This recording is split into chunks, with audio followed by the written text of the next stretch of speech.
And now for our final story, we have a very sweet note on which we're going to end.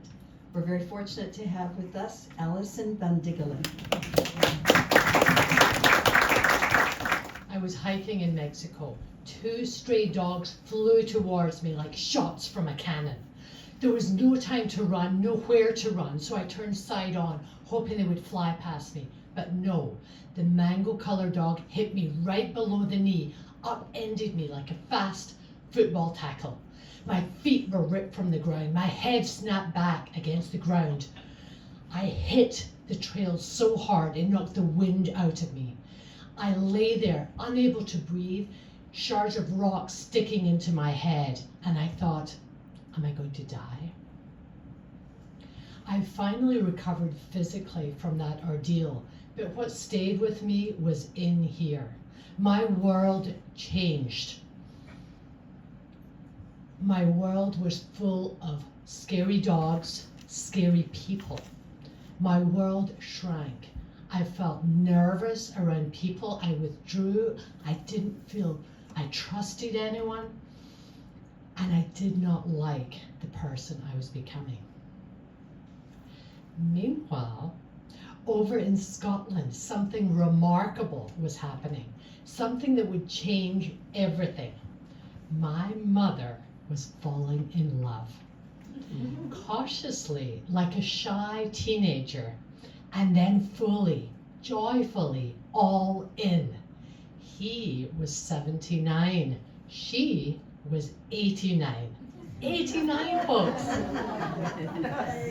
I witnessed the change in her, huge change in her. Her eyes shone. She laughed more. I could hear the joy in her voice on our phone calls. She even mellowed with me. She was the kind of mother who would tell you, your lipstick's too bright. A lifelong Presbyterian, she brought me up with the mantra, pride comes before a fall.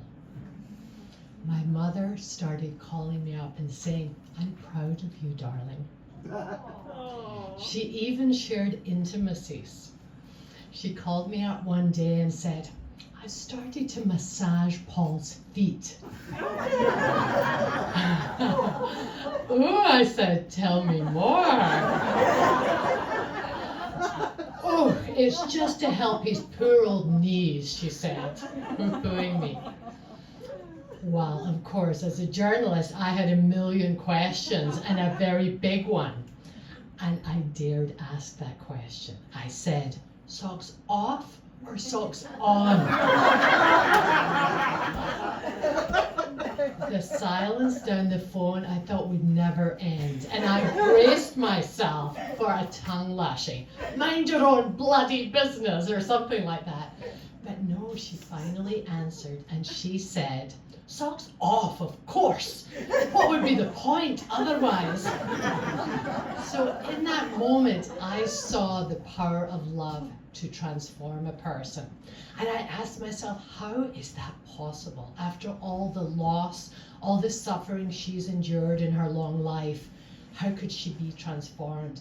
And that question stayed with me until I was walking around this neighborhood with my old dog McKee, and I met a neighbor I barely knew. And I was so amazed by my mom's story. I shared a little bit with this neighbor.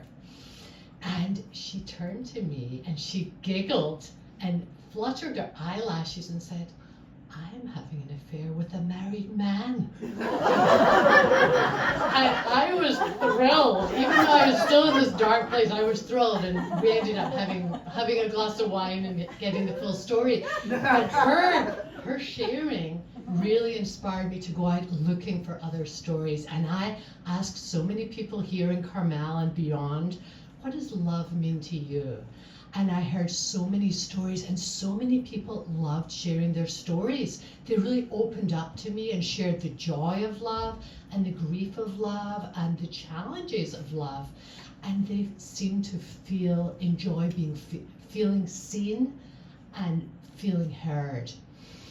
And some of the stories are incredible. A 95-year-old man had 60 years of what he called a magical marriage. And he shared with me what the secret to enduring love is. I talked with a teenager and she said, love is what you do for a person. It's the little things. And I talked with a woman, a mother who had lost her child. And she explained how she found purpose in that loss and even gratitude for that loss. And I also interviewed a wonderful liberal grandma here in town. And she told me she had become intimate friends with someone, let's say from the other side of the political spectrum, who wore bright colors, we'll just say that. And I wondered, how is that possible? A liberal and someone else. And they bonded over their common love for rescue dogs. Oh. There you go.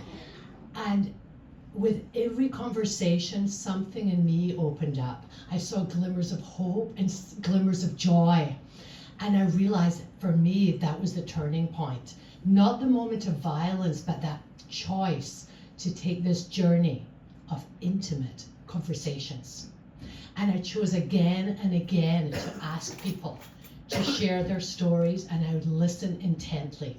And that was my healing journey, a way back to the hope and joy that I thought I'd lost forever.